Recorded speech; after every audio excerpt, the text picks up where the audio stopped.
Assalamualaikum warahmatullahi wabarakatuh. Selamat pagi, kami dari kelompok Ibu Lisna Prainata SPD MM. Saya Pember Tamrin Manalu dari SMP Negeri 3 Seruyan Raya. Saya Kiki Permatasari dari SMPS 5 Bes Agro Internasional. Saya Romi Andi Irwan Rahman dari SD Eka Cipta Hanau.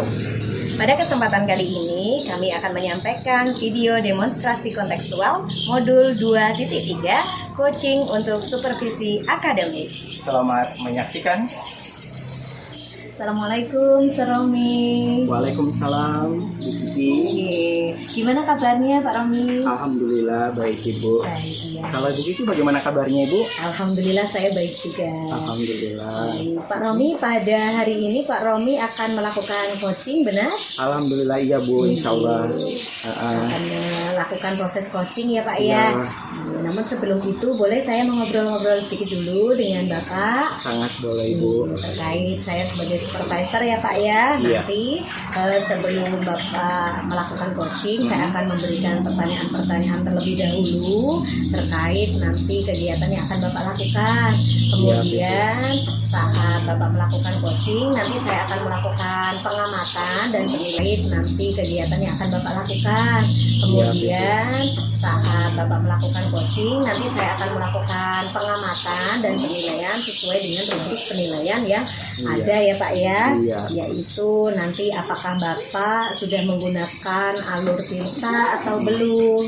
Kemudian apakah Pak Romi sudah melakukan kehadiran penuh atau presence atau belum. Apakah Pak Romi sudah berhasil untuk mendengarkan secara aktif, dan apakah Pak Romi sudah bisa memberikan pertanyaan yang berbobot kepada coachingnya. Seperti itu ya Pak ya. Dan tidak lupa juga nanti ketika melaksanakan coaching, Bapak tidak terlepas dari prinsip dari coaching itu sendiri ya Pak ya, yaitu ada 3.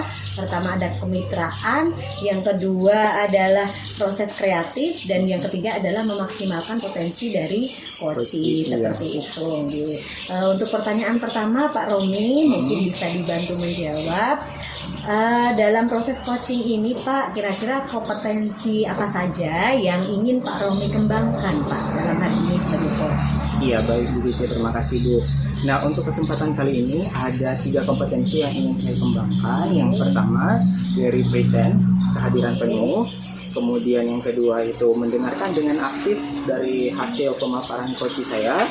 Kemudian yang terakhir atau yang ketiga, saya ingin mengungkapkan atau menstimulasi coach saya dengan mengajukan pertanyaan-pertanyaan yang berbobot seperti itu Bu.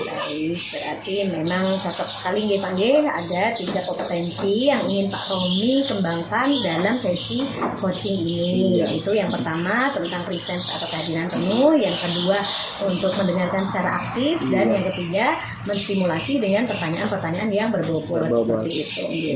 Kemudian Pak, kira-kira dari ketiga kompetensi tersebut, mana nih kompetensi yang akan spesifik Pak Romi fokuskan untuk dikembangkan sebagai coach Pak? Iya, dari 3 kompetensi tadi, saya merasa bahwa untuk presence atau kesadaran penuh itu sudah pasti melekat pada diri saya, dan sudah pasti saya lakukan setiap waktu.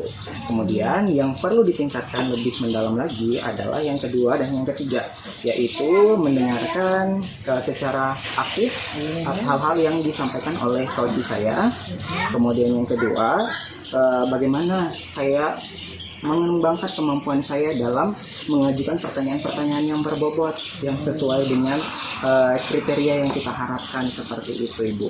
Oke, berarti secara spesifik kemampuan atau kompetensi yang ingin Pak Romi kembangkan yaitu ada dua nih Pak, mendengarkan secara aktif, Iya. kemudian bagaimana nanti Bapak bisa memberikan respon atau tanggapan sesuai dengan kata kunci yang disampaikan oleh coaching, kemudian melanjutkan untuk mengajukan pertanyaan-pertanyaan yang berbobot seperti itu nih Pak. Benar, Ibu. Kalau boleh tahu Pak, selanjutnya indikator ketercapaian dari coaching ini nanti apa Pak? Iya, Ibu. Menurut saya kalau pada saat saya melakukan coaching nanti, indikator dalam mengetahui bahwa coaching ini dapat dikatakan berhasil ataupun sukses ialah saya mampu untuk menggali potensi-potensi yang dimiliki oleh coaching saya dengan cara mencari alternatif solusinya dengan cara sendiri berdasarkan pertanyaan-pertanyaan berbobot yang saya ajukan seperti itu, Ibu. Jadi secara otomatis potensi yang ada dalam diri coaching saya dapat tertuang secara langsung dan dapat dia sebutkan, kemudian direncanakan dan dapat dilaksanakan secara berkelanjutan di kemudian hari seperti itu, Ibu. Baik, berarti indikatornya Pak Romi dengan melalui pertanyaan yang berbobot bisa memancing coaching untuk menemukan solusi atau alternatif solusi dari permasalahannya sesuai dengan dirinya sendiri seperti itu nih Pak, dan bisa melaksanakan secara berkelanjutan. Sangat bagus sekali Pak Romi. Untuk itu mungkin saya cukupkan dan silakan Pak Romi bisa melaksanakan proses coachingnya dengan saya mengamati sesuai dengan topik tadi nih Pak. Ya, baik. Selamat melaksanakan Pak Romi. Siap, Ibu. Terima kasih, Bu. Amin. Ya baik, selamat pagi Pak Fember. Selamat pagi Pak. Apa kabarnya hari ini Pak? Kabar saya baik Pak. Kalau kabar Pak gimana? Alhamdulillah sehat, luar biasa Pak ya. Semangat ya Pak ya. Iya, pada hari ini seperti janji kita kemarin ya Pak ya, kita akan melakukan sesi coaching untuk Bapak. Nah, seperti yang Bapak sudah sampaikan kemarin nih sedikit, ada yang ingin Bapak sampaikan kepada saya seperti apa itu Pak?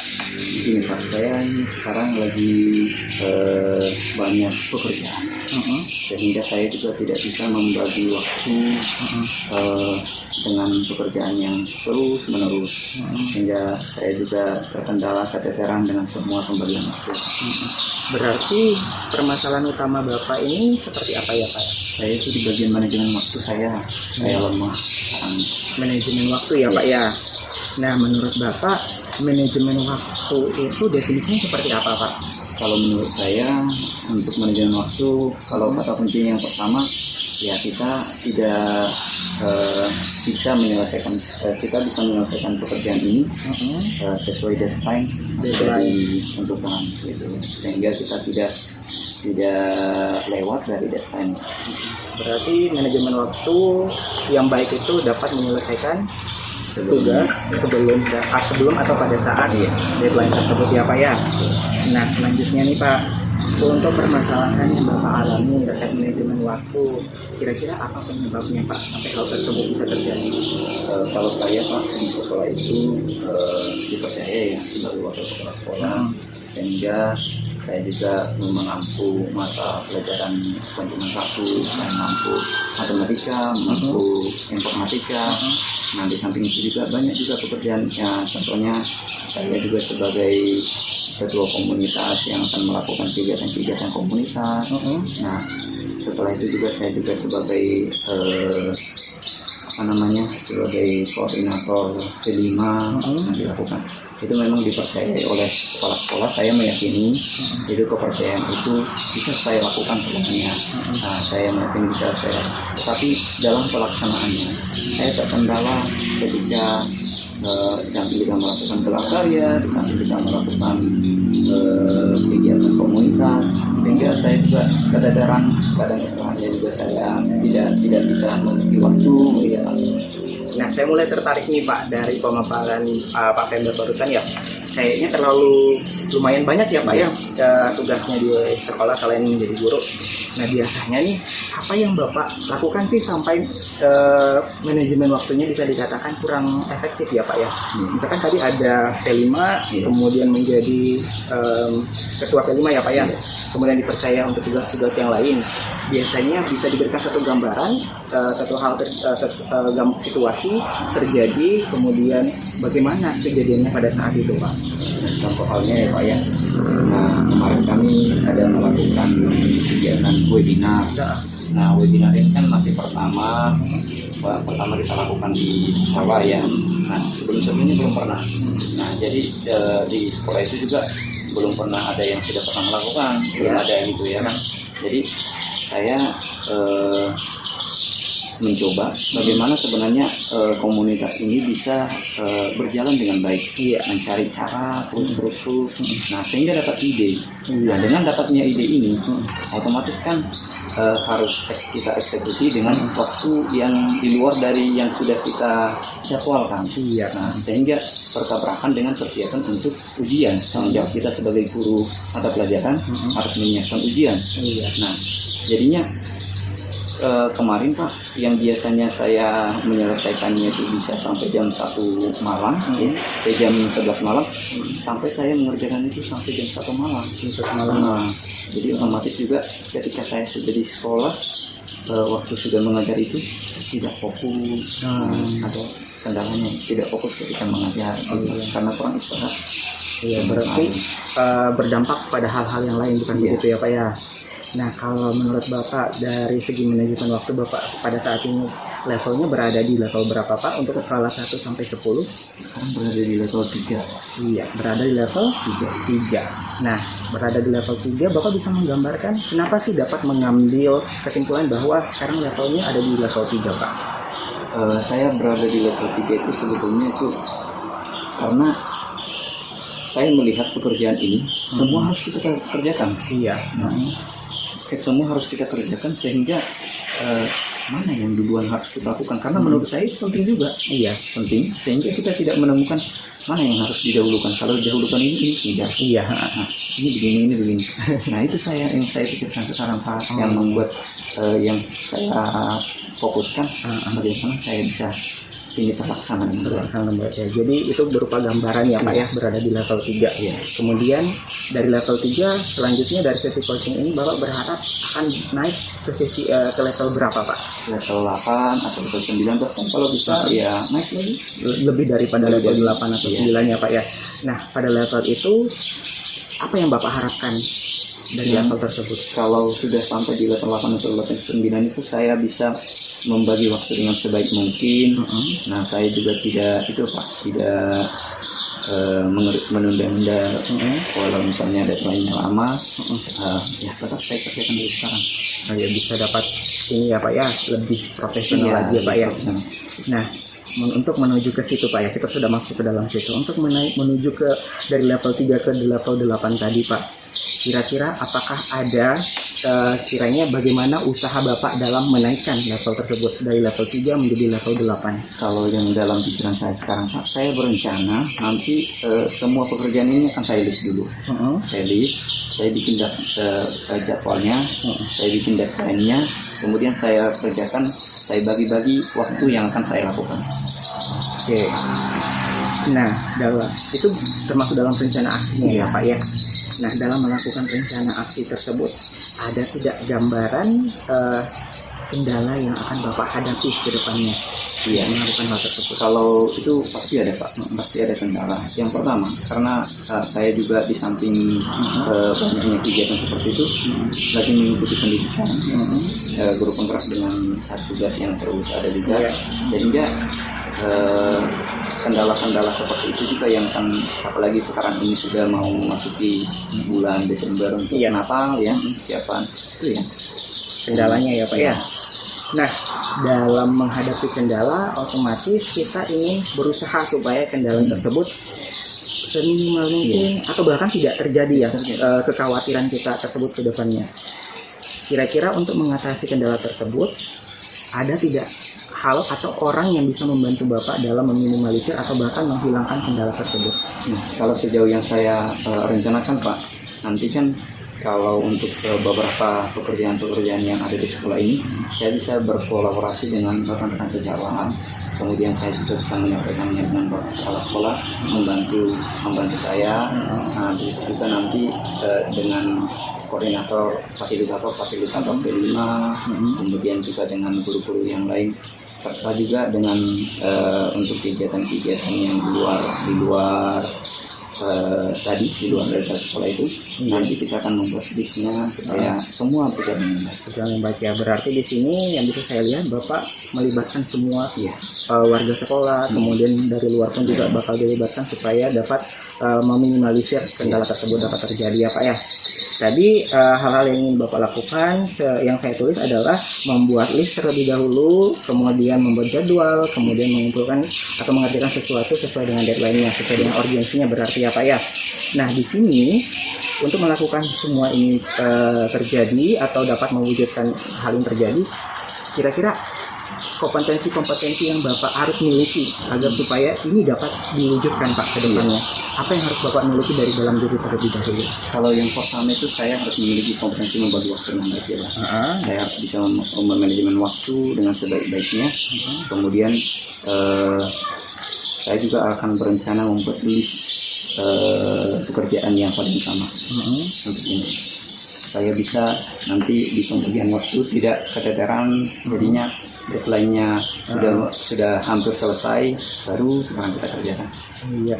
Nah selanjutnya kita akan mengarah kepada pengerjaan daripada apa yang Bapak rencanakan tadi, membuat list, membuat jadwal, kemudian melakukan sesuatu sesuai dengan deadline-nya. Bagaimana Bapak bisa bertanggung jawab ke depannya terhadap rencana yang Bapak sebutkan tadi Pak? Saya akan bertanggung jawab dengan semua pekerjaan ini Pak. Saya meyakini kalau saya bisa untuk mengerjakan itu, dan setelah saya sudah membuat listnya, saya berkomitmen akan membagi waktu itu dengan sebaik-baiknya, dengan komitmen yang baik, tanpa menunda-nunda pekerjaan yang sudah terjadi sebelum-sebelumnya. Iya, berarti harus berkomitmen terhadap diri sendiri dulu ya Pak ya. Kemudian rasa tanggung jawab, kemudian komitmen. Kira-kira tadi kan sudah buat nih ada rencana alternatif solusinya sudah disebutkan oleh Pak Pember tadi. Nah kapan kira-kira rencana tersebut akan Bapak terapkan? Saya akan melaksanakannya mulai besok Pak. Mulai besok ya Pak ya. Langsung saya eksekusi, saya buat jadwalnya, kemudian saya list apa yang perlu yang akan duluan akan saya selesaikan, kemudian saya tulis deadline-nya kapan. Nah sehingga saya juga akan berkolaborasi mengajak juga rekan-rekan ini supaya bisa membantu saya dalam menuntaskan itu. Iya, berarti pelaksanaannya mulai besok ya Pak ya. Persiapannya berarti mulai nanti malam ini ya Pak ya. Kemudian dalam upaya bagaimana caranya? Oke Pak, setelah melakukan sesi coaching ini, kita udah berada di penghujung coaching ya Pak ya. Tadi sudah perasaannya sudah mulai diluapkan, kemudian ada alternatif solusi yang Bapak udah tawarkan, kemudian ada rencana ke depannya seminimal mungkin. Kan kita udah tahu bahwa dalam melakukan sesuatu ada keuntungan dan mungkin kerugian yang akan kita alami. Kemudian dari situ Bapak sudah memberikan solusi lagi bagaimana cara meminimalisir bahkan menghilangkan kekhawatiran itu ke depannya dengan cara meminta bantuan dari semua pihak. Nah sekarang setelah melakukan sesi coaching ini Pak, bagaimana perasaan Bapak terhadap sebelumnya? Saya merasa lega Pak. Saya menemukan solusi apa yang akan saya lakukan ke depannya, sehingga dengan komitmen yang sudah ada pada diri saya akan menerapkannya, menuntaskannya, dan tanggung jawab yang dipercaya kepada saya akan saya laksanakan dengan baik. Iya Pak. Baik Pak, saya sangat penasaran dengan hasil ke depannya Pak ya terhadap manajemen waktu yang Bapak miliki. Saya sangat berharap Pak sebagai coach pada hari dapat memberikan kontribusi yang baik terhadap perkembangan manajemen waktu Bapak supaya lebih efektif lagi ya Pak Pember ya ke depannya ya. Dan saya berharap semoga rencana yang Bapak agendakan dapat berjalan dengan lebih lancar tanpa kendala satu apapun Pak. Baik, terima kasih Pak Romi sudah memberikan pandangan juga kepada saya sehingga saya bisa menemukan solusinya dan mudah-mudahan ini bisa saya terapkan. Baik, terima kasih banyak juga Pak Pember ya atas waktunya ya Pak ya. Kita ketemu di lain waktu.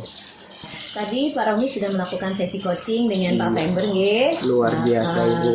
Gimana Pak perasaannya atau coachingnya tadi berjalan dengan lancar kan Pak? Sangat lancar dan sangat excited Bu. Pak Pembernya juga talkative, aktif dalam berbicara, maka mempermudah saya dalam menggali potensi Pak Pembernya itu sendiri terkait permasalahan Bapaknya seperti itu. Bagus sekali nggih Bapak. Tadi saya juga sudah mengamati dari apa yang sudah Pak Romi lakukan, yaitu proses coaching. dengan Pak Fember. Iya. Menurut pengamatan dari saya tadi, boleh saya menyampaikannya Pak Romi? Sangat boleh Ibu. Oke, jadi dari hasil observasi saya sesuai dengan rubrik penilaian yang saya sudah sampaikan kepada Pak Romi tadi terkait dengan alur Tirta, Pak Romi sudah menggunakannya secara runtut dan luar biasa sekali Pak Romi. Kemudian terkait dengan prinsip-prinsip coaching itu sendiri, yaitu Pak Romi sudah bisa menjalin kemitraan dengan coaching. Pak Romi juga sudah bisa memunculkan proses kreatif di sana dengan pertanyaan-pertanyaan yang memancing coaching. Kemudian Pak Romi juga bisa menggali potensi dari coaching seperti itu. Apakah Pak Romi sepakat ya Pak dengan pengamatan saya? Alhamdulillah, terima kasih kalau hasil pengamatannya seperti itu Bu. Saya berharap juga apa yang saya lakukan bisa memberikan sebenarnya sesuai dengan apa yang dikriteriakan dalam rubrik-rubrik penilaian tersebut Bu, supaya kedepannya bisa memunculkan apa yang masih kurang sebenarnya dari diri saya. Namun ketika ketiga prinsip tersebut sudah terpenuhi, saya berharap setidaknya kedepannya dapat saya pertahankan seperti itu Ibu. Betul sekali Pak Romi.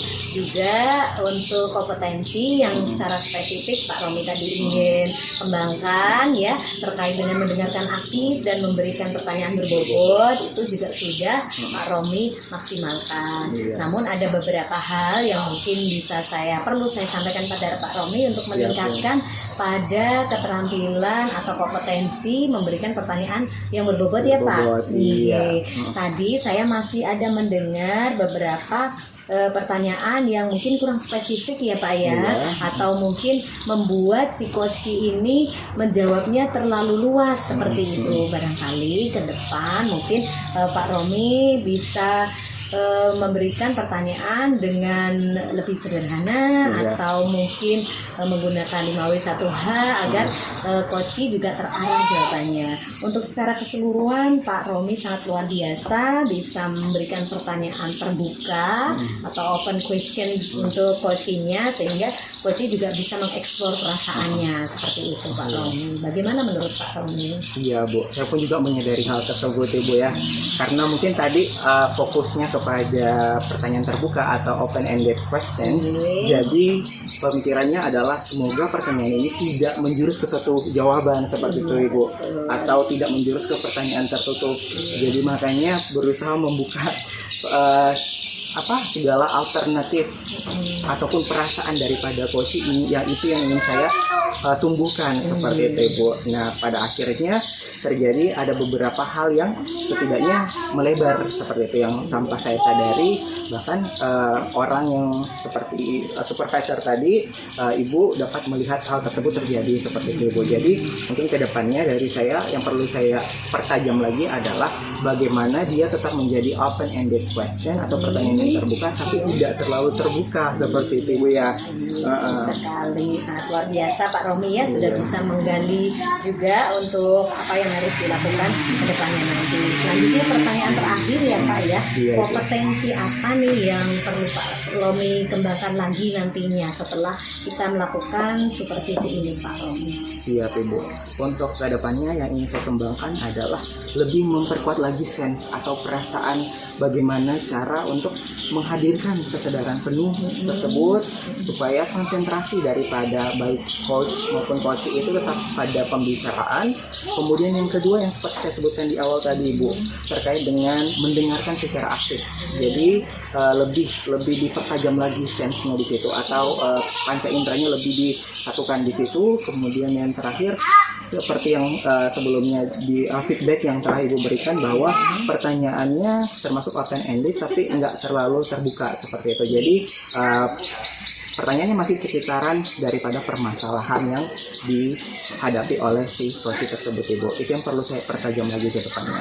Ya, baik, terima kasih sekali Pak Romi atas segala yang sudah disampaikan, dan saya akan mencatat semua ini, memasukkannya kepada form supervisi akademik untuk selanjutnya bisa menjadikan umpan balik untuk Pak Romi, sehingga Pak Romi akan terus berusaha meningkatkan, mempertahankan yang sudah baik dan meningkatkan yang dirasa Pak Romi masih perlu ditingkatkan seperti itu Iya, saja. Ibu. Kira-kira ada yang ingin disampaikan Pak Romi? Iya, wah sangat senang sekali ya bisa hari ini menuntaskan sesi coaching supervisi bersama Bu Kiki yang saya rasa banyak memberikan saya pengalaman baik mulai dari awal sampai dengan pasca supervisi ini, supervisi akademik ini, Ibu. Kemudian selanjutnya saya sangat merasa terbantu, Ibu, dalam melakukan coaching tersebut dengan adanya penilaian tersebut. Jadi saya bisa mengetahui kelebihan dan kekurangan saya. Kelebihannya supaya saya bisa pertahankan, kemudian kekurangannya supaya saya bisa tingkatkan ke depannya, Ibu, supaya lebih baik lagi ke depannya. Dan saya berharap sesi coaching kedua, ketiga maupun seterusnya nanti dapat lebih baik lagi daripada sesi coaching yang saya lakukan pada saat ini. Seperti itu, Ibu. Amin, semoga semuanya berjalan dengan lancar ya Pak Romi. Apa yang Pak Romi harapkan, kompetensi yang diinginkan akan terus terasah melalui dengan latihan, kemudian praktek dan semangat dalam diri Pak Romi sendiri. Saya Semangat, kira. Ibu. Iya, betul. Terima kasih banyak sekali Pak Romi atas waktunya. Mungkin kita cukupkan pertemuan kita pada hari ini. Semoga sukses selalu dan sehat selalu ya Pak Romi. Iya. Tetap semangat. Iya, terima kasih kembali Ibu dan Iya. sukses selalu. Assalamualaikum. Waalaikumsalam Bu Kiki.